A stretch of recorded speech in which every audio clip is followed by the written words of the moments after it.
Hello my friends. अभी हम chart of account next देखने वाले हैं। अभी इस ट्यूटोरियल के अंदर में मैं आपको बताऊंगा कि चार्ट ऑफ अकाउंट 07 में क्या है। तो जैसे हम लोगों ने पिछले बार सारे चार्ट ऑफ अकाउंट में देखा था कि हमने ग्रुप कैसे क्रिएट किया है, लेजर कैसे क्रिएट किया है। तो अब मैं आपको बता रहा हूँ हमारा चार्ट ऑफ अकाउंट 07। प्लीज़ इस पर अच्छे से ध्यान दीजिएगा क्योंकि चार्ट ऑफ अकाउंट 07 जो है वो बेसिक का सबसे पहला चैप्टर है, ऐसा समझिए। इसके अंदर स्टेप 1 है हमारा कि हम अभी समझेंगे कि शॉर्टकट कीज़ क्या होता है। तो शॉर्टकट कीज़ ये होता है कि आपने कोई भी चीज़ प्रेस किया है तो कुछ उस आउटपुट आए, उसे शॉर्टकट की कहते हैं।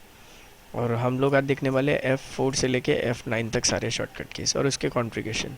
स्टेप 2 में दिया हुआ है मैंने F11 करके, उसके बाद में आपको जाना है डेबिट और क्रेडिट नोट को एनेबल करना है। जैसे हमने पिछले ट्यूटोरियल में देखा, F11 के अंदर हम कॉन्फ़िगरेशन सेट करते हैं और F12 में हम फीचर सेट करते हैं।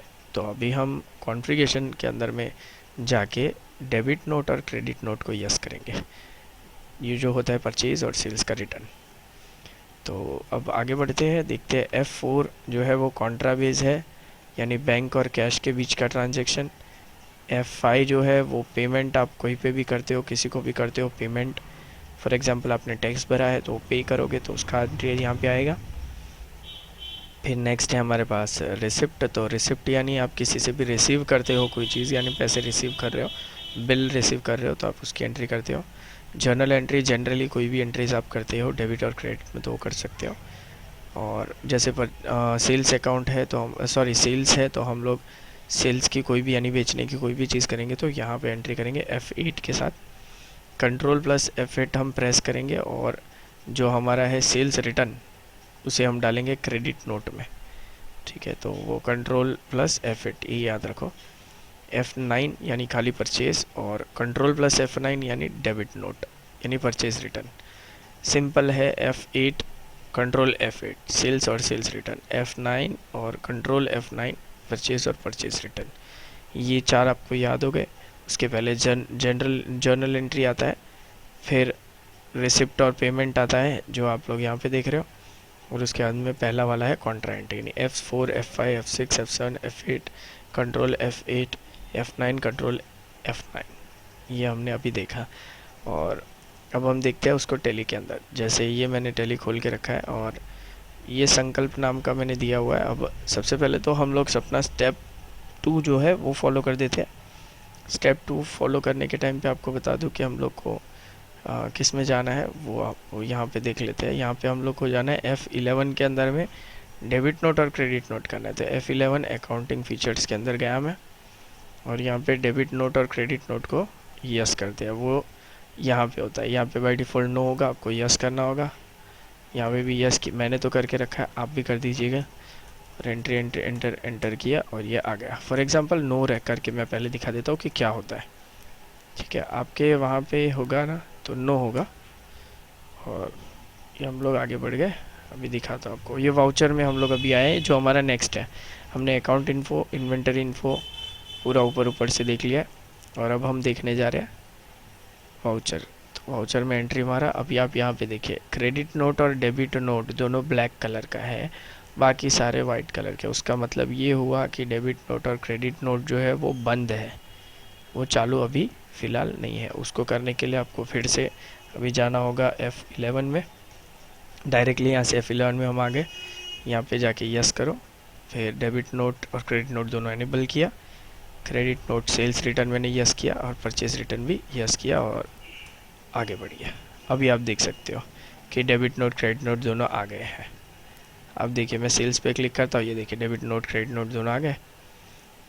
ठीक है, अब आते हैं कॉन्ट्रा से। पहले कॉन्ट्रा को क्लिक करते हैं। जैसे मैंने आपको बाहर चार्ट ऑफ अकाउंट में बताया, पहला कॉन्ट्रा है। कॉन्ट्रा यानी बैंक और कैश का कोई ट्रांजेक्शन होता है वो मैं आपको डीप में समझाऊंगा। कॉन्ट्रा का मेरे पास एक चार्ट भी है, वो अलग से बताऊंगा। सिर्फ कॉन्ट्रा का है वो। पेमेंट का भी अलग से है, रिसिप्ट का भी अलग से है, जर्नल का भी अलग से है, सेल्स का भी अलग से है, credit note debit note purchase का भी अलग से है।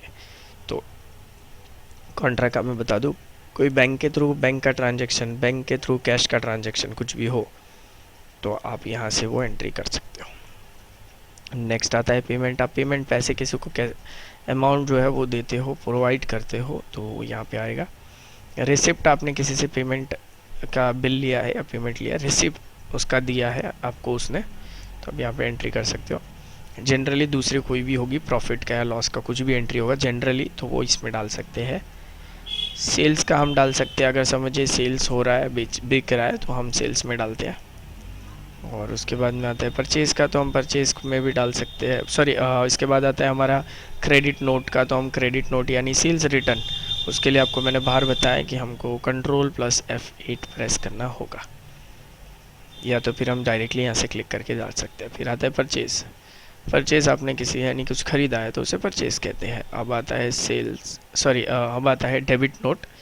तो डेबिट नोट का मतलब होता है परचेज़ का रिटर्न, तो उसके लिए कंट्रोल प्लस F9। तो अभी हमने देखा F4 से लेके कंट्रोल F9 तक, F4 Contra, F5 payment, F6 receipt. Contra bank के लिए, कैश के लिए, पेमेंट रिसीव्ड तो आपको पता ही है। जर्नल एंट्री जो है वो जनरली एंट्री के लिए होता है। और F8 सेल्स, F8 कंट्रोल के साथ क्रेडिट नोट यानी सेल्स रिटर्न, F9 परचेज और F9 कंट्रोल के साथ परचेज रिटर्न। बहुत इजी है, 2-3 बार आप ये यहाँ से लेके यहाँ तक देखोगे या पढ़ोगे तो आपको ऑटोमेटिकली याद हो जाएगा। ठीक है, तो यहाँ पे हमने ये सेशन पूरा किया कि हमने सारा का सारा इजी तरीके से ऊपर से देख लिया। 1 टाइम रिफ़र है ये, एक ही टाइम रिफ़र करना है आपको, ज़्यादा डीप में से नहीं जाने देना है, क्योंकि आगे प्रैक्टिस करोगे तब आपको ये ऑटोमेटिकली आता जाएगा। अभी खाली आप इस समझ लीजिए। ठीक है, और बता दूँ हमारा स्टेप 3 क्या है। ये बहुत इंपॉर्टेंट है, क्योंकि आपको ये सारा चीज़ आ जाएगा बट आप पिछला ना भूल जाओ, और पिछले के ओर से ही ये सारी एंट्री होगी। हमने जो लेजर और ग्रुप बनाया था, इन्वेंटरी बनाया था, हमने लेजर ग्रुप इन्वेंटरी बनाया, वो सारा आपको याद रखना होगा, उसके बाद ही हम एंट्री पे पहुंच पाएंगे, वरना हम एंट्री नहीं कर पाएंगे, बिल्कुल ही नहीं कर पाएंगे। ठीक है, तो नेक्स्ट स्टेप आप लोग जो देखने वाले हो वो हम लोग एंट्रीज करेंगे। जैसे कॉन्ट्रा को मैं अकेले कॉन्ट्रा का एक चार्ट ऑफ अकाउंट बना के उसको थोड़ा कॉन्ट्रा का थियरी आपको देके उसके साथ हम 1-2 एंट्रीज़ करके, 4-5 एंट्रीज़ करके, 10-15 एंट्रीज़ की प्रैक्टिस दे के मैं आपको सिखा दूँगा। तो इसका अलग से बन जाएगा, नेक्स्ट में इसका अलग से बन जाएगा, नेक्स्ट में इसका अलग से बन जाएगा, इसका अलग से बन जाएगा, यानी 8 चार्ट ऑफ अकाउंट तो शॉर्ट में आपके सामने ही है। उसको हम बहुत डीप में जाएंगे। अभी फ़िलहाल आप ऊपर ऊपर से सारा नाम याद कर लीजिए, F4 से लेके कंट्रोल F9 तक। 8 है, ज़्यादा नहीं है, उसके शॉर्टकट की दिए हुए, आप अभी फ़िलहाल ये शॉर्टकट की इसको याद कर सकते हो। ठीक है, उसके बाद में हम लोग लेजर और ग्रुप आप एक बार और देख लीजिए इन्वेंटरी के साथ में, उसके बाद हम लोग एंट्रीज पे जाएंगे। होप सो आपको टैली अब बहुत ही छोटा लग रहा होगा, आसान है, डोंट वरी, मैं इससे भी आसान आपके लिए कर दूंगा। अभी आप खाली जो है कॉन्सेंट्रेशन रखिए चार्ट ऑफ अकाउंट 07 पे, जो है वाउचर का। ठीक है, तो होप सो आपने इसमें भी पढ़ाई करके एंजॉय की होगी, शॉर्ट एंड स्वीट तरीके से आपने पूरा का पूरा ध्यान दिया है। अभी नेक्स्ट टाइम आप प्लीज़ पूरा का पूरा ट्यूटोरियल यूज़ कीजिएगा, इसे देखिएगा, वरना फिर इतना बनाने का मेरा भी कोई मेहनत नहीं होगा। अच्छा ठीक है, तो नेक्स्ट टाइम हम मिलते हैं। अच्छा, जाते जाते अभी एक और चीज़ बता दूँ, यहाँ पे मैंने कुछ लिखा था, you can observe a lot but just watching, by just watching. आप बहुत कुछ ऑब्जर्व करते हो देखते हुए, तो ये वीडियो के लिए ही मैंने लिखा था कि आप अभी बैठ के देख रहे हो, ये वीडियो आपने बहुत ऑब्जर्व किया है, आप बस देखिए और सीखिए, ये बेस्ट लेसन है आपके लिए, लाइफ के लिए। अभी आप बैठ के सिर्फ देखिए, ऑटोमेटिकली पैसे दौड़ते आएंगे, अकाउंट्स पैसे दिलाता है। ठीक है, चलो, थैंक यू सो मच। आपका वीडियो, मेरा जो ये पूरा का पूरा वीडियो आपने देखा है उसके लिए थैंक यू। नेक्स्ट ट्यूटोरियल के लिए वेट कीजिए।